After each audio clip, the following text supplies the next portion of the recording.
Hey everybody, I'm Jennifer Lassick from Starfish Living, and this is part 4 of our series, How to Write and Keep Your New Year's Resolutions. And this particular part of the series is how to start New Year's off with a bang. So the first thing I want to say is it's actually January 3rd today, so Happy New Year to everybody and welcome 2018. And the second thing I want to say is that I heard that February 8th is the date by which most people fall off of or give up on their resolutions. So I'm going to give you some strategies here and we're all going to work together and hopefully we will all make it past that February 8th date and we will keep improving and working on our lives throughout the entire year. So the first strategy that I have is that you need to prepare yourself mentally and emotionally. First, you need to prepare as you're going into the resolutions, and you do that by the things that we've already done in the first parts of this series. Brainstorming about your goals for next year, writing the resolutions, putting them in categories, breaking them down into action items. That's all really good preparation. But also you need to kind of prepare your mind and your emotions on a more daily basis.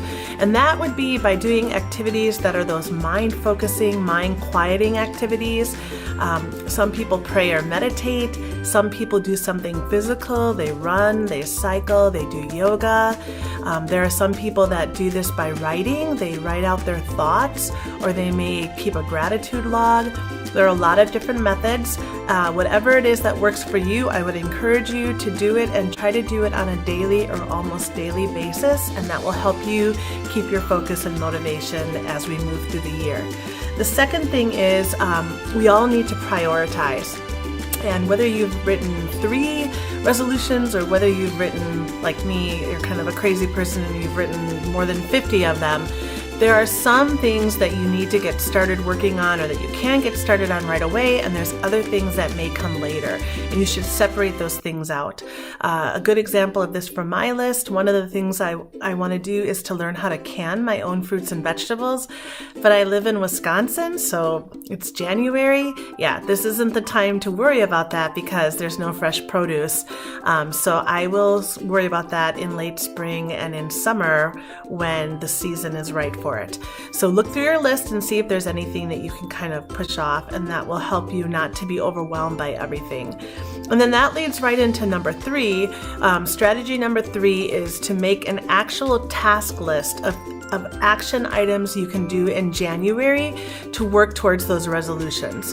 And for example, one of the things I want to do is have bi-weekly coffees with my daughter, Aislinn. She's 16, and that's just kind of a informal way for us to check in and keep in tune with each other. So on my January to-do list, it was to get 2 dates on the calendar for coffee with Aislinn.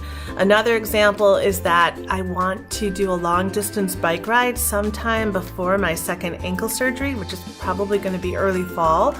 Well, I'm not biking right now because, again, it's January, it is freezing here, and there's snow on the ground, but I can order the book that has the trails, the directions, the maps, and the information about the ride that I want to do. So that's on my to-do list. And then number 4, I think that if you organize, there's projects, overall goals that you want to do, but there's also tasks that you do.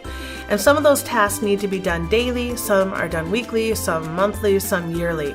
So if you make 4 columns on your paper or in your notebook that has daily, weekly, monthly, and then quarterly or annually, you can start moving those tasks to the appropriate place. So something like prayer and meditation, or doing your devotions, or maybe for some of you, getting on your bike or running might be daily or almost daily. But maybe you have things like you want to tear apart 1 drawer or 1 closet per week, so you can shift that over into the weekly column. Monthly might be like, for me, I work on finances and I make a budget every month. So that would be 1 monthly task that I do. Quarterly, maybe it's getting your teeth cleaned or assessed at the dentist. Yearly might be an annual physical, or it might be mammograms to keep up with your health. And if you divide these recurring tasks into those columns, it helps you not to be looking at a list of like 26 things and like, oh my word, I don't have time for this every day. But you start to see that, oh, I can manage this. I only have a couple things that I'm doing every day, a couple things that I'm doing weekly, and etc. And then the last thing, the fifth part of the strategy is, I think, probably the most important thing, and that is to really enjoy the journey. We are all so goal-oriented, and the goal is like the destination, right? And sometimes we get so focused on that we forget to look around and enjoy the scenery and the architecture and the different sites. And this is a process. Nobody's trajectory is going to go in a perfect straight line, right? It's going to look more like this, where over time you're moving and you're progressing and you're improving. So take time to acknowledge the little successes that you have, the progress that you have. Whether you have a good day or a bad day, it's always an opportunity to learn. It's always an experience, and you should enjoy every day of your life. Like, what's the point of building a life that you love if you are not taking the time to actually love and enjoy that life? So these are the 5 strategies you can use to get started with a bang. There will be a couple more installations to this series. We'll do kind of a check-in, taking in the temperature in a few weeks. We will do a mid-year check-in, and then we'll kind of do a follow-up and celebration towards the end of the year. So for those of you that have joined us for all 4 sessions so far, thank you so much.